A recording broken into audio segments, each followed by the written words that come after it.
চাচা শরীরের মধ্যে কেমন জানি কিটপিট করতে আছে।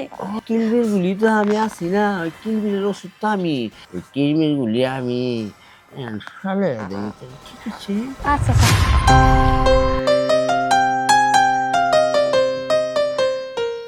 বাবা বাবা, আমি একটু বাহিরে যাচ্ছি, আপনি একটু নিজের দিকে খেয়াল রাখবেন। আচ্ছা। বৃষ্টি, বৃষ্টি।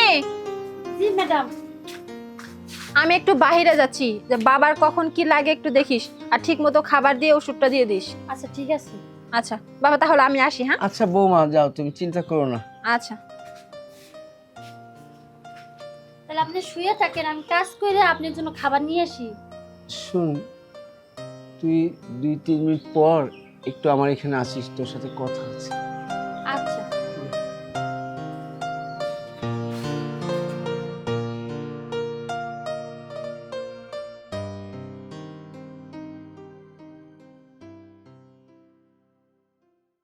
বৃষ্টি, ও বৃষ্টি, বৃষ্টি। কি চাচা? আরে একটু আয় না এদিকে।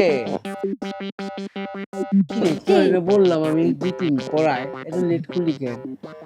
আপামনি রান্না দিয়ে গেছিল, রান্না করতেছিলাম। আরে রান্না বাদ দে, বয় একটু, তোর লগে কথা কই, তোর লগে সুখ দুঃখের কথা কই না, এক বাড়িতে থাকি। বয় বয়। আহা, তুই ওদিকে কেন? তোর জায়গা, না থাক চাচা। তোর জায়গা ওইখানে না, তোর জায়গা তো ওদিকে। আয় এদিকে, এদিকে বয় বয় বয়। তুই ভয় পাস না, তুই ভয় পাস কেন? আমি কি বাঘ না সিংহ যে আমার ভয় পাস? না চাচা, আমি ভয় পাইতেছি না তো। আহা, আমার চাচা ডাকলি কেন? হ্যাঁ? চাচা ডাকতাম না তো, আমি আঙ্কেল ডাকতাম আমি। আহা, তুই আমার চাচা ডাকবি কেন? আমি তো তোর বাপেরই আমি নিজে চাচা ডাকি, তাইলে সম্পর্ক তো তুই বই নচ, ঠিক না? হ্যাঁ, হ্যাঁ। তাইলে চাচা দেখ, একটা লজ্জার ব্যাপার না। তুই কেমন বলবো মতো? চাচা এরকম করতেছেন কে? আরে শুন, এইটা তো দরকার, একটা নারীর একজন পুরুষ স্পষ্ট দরকার। শুন, এই, তুই এক কাজ কর, কি? তুই এইবার ঈদে বাড়ি যাবি না? হ্যাঁ। আমার থেকে তুই 20,000 টাকা নিয়ে যাবি। না চাচা, আমার এত টাকার দরকার নাই। টাকার দরকার নেই? আরে টাকার আমার দরকার আছে। যেটা বেতন দেন ওইটাই আমার হয়। দরকার নেই, তোর তো বাড়ি ঘরে যা মানুষের নিতে হয় না, আত্মীয় স্বজনের কত কিছু নিতে হয়, তুই নিয়ে যাবি। আমি এতে খুশি, আমার কি টাকার অভাব আছে? এই যে তোরে, তুই দায়গত অনেক বড় হয়ে গেছিস গা, বিয়ার বয়স হয়ে গেছে, তোর একটা বিয়া দিতে গেলে এই জামানায় 5-10 লাখ টাকা লাগবো, ঠিক আছে? তো এই টাকা দিব কেটা? আমি তো দেবো, তোর মুরব্বী, ঠিক না?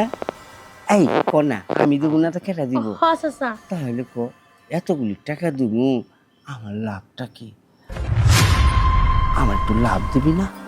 চাচা, আপনি এত টেস্ট আমি লাভই দিতাম, তাহলে কি আপনি আমরা কাম করে আবার খাই? আরে বোকা, তুই না বোকা, তোরে কি আমি কইছি লাভ দিবার? আর আমি কি ওই লাভের কথা কইছি? আমি লাভের কথা কইছি কোন লাভের জানো? ওই যে LOVE, গান শুনিস না? LOVE, আমি তো লাভ বুঝি না মানে চাচা। কি? আরে বুঝছ না, ওই লাভের কথাই কইছি। শুন, আমি তো একটু লাভটা করুম, ঠিক আছে?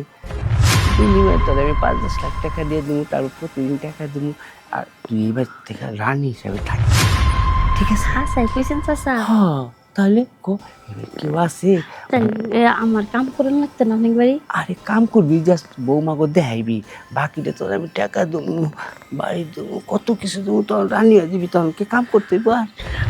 ঠিক আছে চাচা, হ্যাঁ, ঠিক আছে। এই তো তুই খুব বুদ্ধিমান।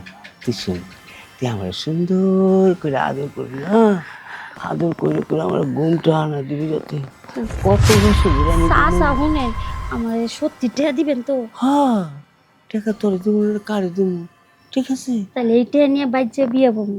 কেউ রে করে কইস না, হ্যাঁ, আচ্ছা ঠিক আছে? তাহলে আমি তোর লাভটা শিখা দেই আজকে, ঠিক আছে? ঠিক আছে চাচা, দেরি আর না করে লাভ আমার শিখে দেন। হ্যাঁ, তুই একটু শিখেছ আমার, হ্যাঁ, এটা খোলা, এটা খোলা, হ্যাঁ, কাপড় ভালো না পরতে, গরম, খুলে গেল। হ্যাঁ, এই তো কত সুন্দর লাগতেছে। আহা,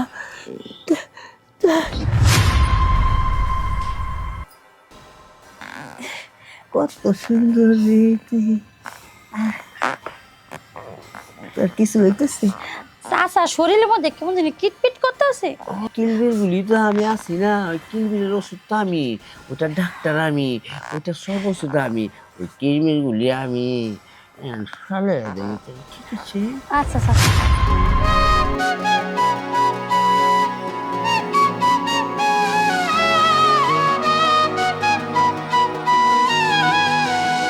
কি ব্যাপার, আমি তো ফোনটাই নিয়ে আসি নাই, দেখছো ঘরের ভিতরে রেখেছি।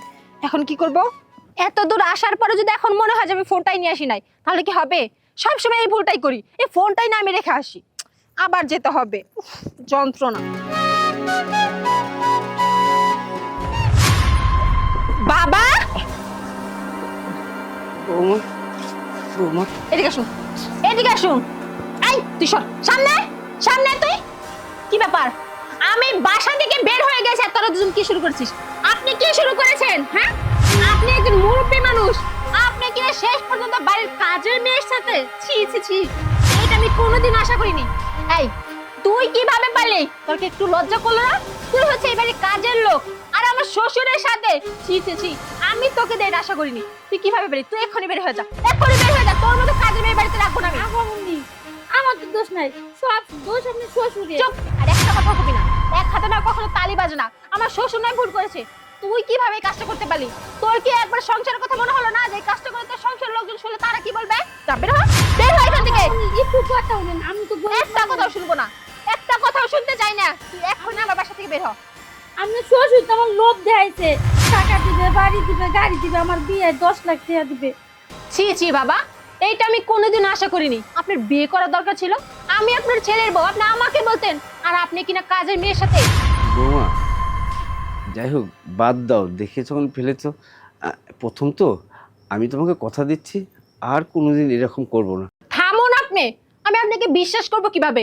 আপনি ওকে একা বাড়ির ভিতর পেয়ে ওকে জাপটে ধরেছেন, যা ইচ্ছা তাই করছেন, টাকা লোভ দেখাচ্ছেন। এই বাড়িতে তো আমি আর আপনি একা থাকি, যখন ও থাকবে না, আমি একা বাড়িতে থাকবো, তখন তো আপনি আমার উপর এরকম কাজ করবেন। না না বাবা, আমি আপনাকে বিশ্বাস করি না। আমি আজকে আপনার ছেলেকে ফোন দিয়ে সবকিছু বলে দেব, সে যে ব্যবস্থা নেয় আমি সেটাই করব। বৌমা, আমার ছেলে বিদেশে থাকে, সে যদি শুনে তাহলে অনেক কষ্ট পাবে। তোমাকে তো আমি বলছি আর কখনো করবো না, এবারের মতো আমাকে মাফ করে দাও, আর আমি কোনোদিন করবো না। বাবা, আপনার এই কথাটা আগে ভাবা উচিত ছিল যে আপনার ছেলে বিদেশে অনেক কষ্ট করে টাকা উপার্জন করে এখানে পাঠায়, সেই টাকা দিয়ে আপনার এই সমস্ত কাজ কাম করেন, আর আপনি কিনা সেই টাকা দিয়ে এই মেয়েকে লোভ দেখে উল্টাপাল্টা কাজ করতে চান। আচ্ছা ঠিক আছে, আপনি যেহেতু বলেছেন আপনার ছেলেকে না জানানোর জন্য, জানাবো না, কিন্তু হ্যাঁ আমি আপনাকে 2-1 দিনের মধ্যে চিল্লায় পাঠিয়ে দেবো, আর আপনি একমাত্র চিল্লাই গেলেই ভালো হয়ে যাবেন, আপনার মনের শয়তানি দূর হয়ে যাবে। আই, এখনো দাঁড়িয়ে আছিস কেন? যা আমার চোখের সামনে থেকে। আপামনি, আমার ভুলে হয়েছে, মাফ করে দেন। যেতে বলেছি যা। আমার কামটা গেলে আমার গোপাইয়ের ফ্যামিলি সবাই না খেয়ে মরে অন্য বাসায় কাজ করবি, এই কাজ করার আগে মনে ছিল না? বের হ, বের হ বলছি, যা বলছি। বৌমা, তুমি ঠিকই বলেছো, আসলে কাজটা আমার ঠিক হয়নি, আমি খুবই লজ্জিত। আহ, তুমি যেটা বলেছো আমি সেটাই করব। আমি যাই মসজিদের হুজুরের কাছে, যে শুনি কিভাবে কিভাবে যেতে হয় চিল্লাতে। আচ্ছা ঠিক আছে, যান। আচ্ছা বাবা।